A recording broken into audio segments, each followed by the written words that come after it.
बलि प्रथा का क्या रहस्य है? धार्मिक और आध्यात्मिक दृष्टिकोण से दुर्गा पूजा भारतवर्ष का एक ऐसा पर्व है जिसमें भक्ति, आस्था और शक्ति का अद्भुत संगम दिखाई देता है।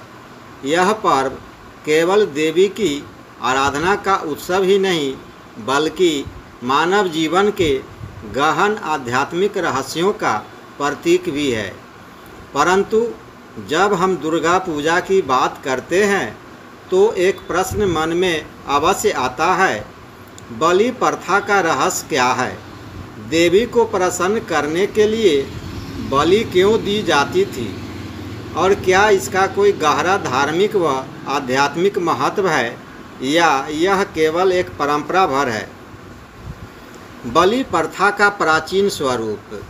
यदि हम इतिहास के पन्नों में झांकें तो बलि प्रथा की जड़ें वैदिक और पौराणिक काल से जुड़ी हुई दिखाई देती है। प्राचीन काल में बलि का अर्थ केवल किसी जीव की हत्या नहीं था, बल्कि अर्पण करना ही बलि कहलाता था। यज्ञों और अनुष्ठानों में अन्न, फल, फूल, अर्घ्य, यहाँ तक कि अपनी इच्छाओं और वासनाओं का त्याग करना भी बलि माना जाता था। धीरे धीरे यह परंपरा परिवर्तित होकर पशु बलि के रूप में प्रसिद्ध हो गई, विशेषकर शक्ति साधना और तांत्रिक उपासना में। माना जाता था कि असुर शक्ति को जीतने और देवी को प्रसन्न करने के लिए रक्त बलि आवश्यक है। यही कारण है कि बंगाल, असम, उड़ीसा और नेपाल जैसे क्षेत्रों में शक्ति पूजा के समय बकरे, भैंसे और अन्य पशुओं की बलि दी जाती रही है। देवी पूजा में बलि का धार्मिक महत्व। धर्मशास्त्रों में यह उल्लेख मिलता है कि बलि प्रथा शक्ति के उस भयंकर स्वरूप से जुड़ी है जो असुरों का संहार करती है। जैसे जब महिषासुर का वध हुआ तब देवी ने अपने युद्ध में रक्त से धरती को भिगो दिया। उसी की प्रतीकात्मक स्मृति के रूप में बलि को देवी का प्रिय अर्पण माना गया। पौराणिक मान्यता यह भी है कि बलि देने से साधक अपनी सबसे प्रिय वस्तु का त्याग करता है। यह त्याग उसके अहंकार और आसक्ति को तोड़ता है। जब कोई साधक देवी को अपनी प्रियतम वस्तु अर्पित करता है तब वह यह स्वीकार करता है कि उसका सब कुछ देवी को समर्पित है। आध्यात्मिक दृष्टिकोण। बलि का असली रहस्य।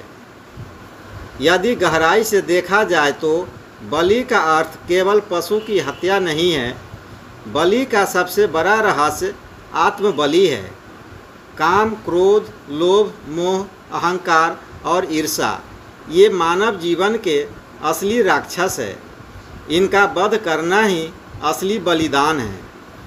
शास्त्रों के अनुसार देवी प्रसन्न तब होती है जब साधक अपने भीतर के नकारात्मक भावों की बलि देता है। यही सच्ची शक्ति साधना है। आज अनेक विद्वान और संत यह मानते हैं कि मांसाहारी बलि केवल प्रतीकात्मक परंपरा थी, जबकि वास्तविक उद्देश्य साधक के भीतर की दुष्ट प्रवृत्तियों का नाश करना था। आधुनिक संदर्भ में बलि प्रथा। समय के साथ समाज और धर्म की सोच में बड़ा परिवर्तन आया है। आज अधिकांश स्थानों पर पशु बलि का विरोध किया जाता है और उसकी जगह नैवेद्य बलि, फल, नारियल, कद्दू या अन्य वस्तुओं का अर्पण दी जाती है। यह परिवर्तन यह दर्शाता है कि बलि का असली अर्थ हत्या नहीं बल्कि समर्पण है। बंगाल और असम में कई मंदिरों में अब बकरे की जगह कद्दू या नारियल फोड़ा जाता है, जिसे शाकाहारी बलि कहा जाता है। नेपाल जैसे कुछ क्षेत्रों में अभी भी पशु बलि दी जाती है, परंतु वहाँ भी धीरे धीरे इस प्रथा के प्रति दृष्टिकोण बदल रहा है। बलि और शक्ति साधना का गहरा संदेश।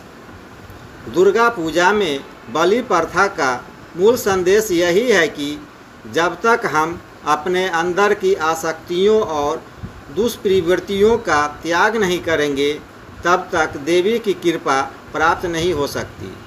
बलि हमें सिखाती है कि जीवन में सच्ची शक्ति केवल तभी आती है जब हम त्याग करना सीखें। यह हमें याद दिलाती है कि असली राक्षस बाहर नहीं बल्कि हमारे भीतर छिपे हैं।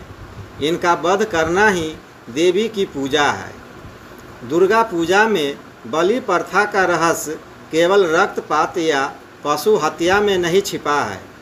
यह तो उस महान आध्यात्मिक सत्य का प्रतीक है जो हमें यह सिखाता है कि देवी को प्रसन्न करने का सबसे बड़ा साधन अपने भीतर के दोषों का त्याग है, चाहे वह काम वासना हो, लोभ हो या अहंकार। इनकी बलि ही सच्ची दुर्गा पूजा है। आज का समाज धीरे धीरे इस गूढ़ संदेश को समझ रहा है और प्रतीकात्मक बलि के माध्यम से देवी की आराधना करता है। इस प्रकार बलि प्रथा हमें यह गहन शिक्षा देती है कि देवी केवल रक्त की प्यासी नहीं बल्कि आत्मा के शुद्धिकरण की अधिष्ठात्री शक्ति है।